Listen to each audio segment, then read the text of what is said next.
It's here, in this silent darkness, that life begins to glow. Tiny flashes appear in the water, short pulses, drifting sparks, soft glimmers, a galaxy of living stars moving through the black.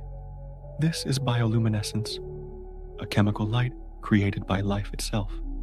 Down here, where the sun can't reach, light becomes a tool, a weapon, a language, a lure. Some creatures use it to hide, others use it to say, "I am dangerous," and some use it to kill. That's when the first creature approaches out of the darkness, the anglerfish. The anglerfish looks like something out of a nightmare, but every detail of its design is pure efficiency. A glowing lure dangles from a rod on its head, a tiny beacon floating in front of a monstrous mouth. Small fish, drawn by the light, swim closer out of curiosity, and that curiosity is often their last mistake.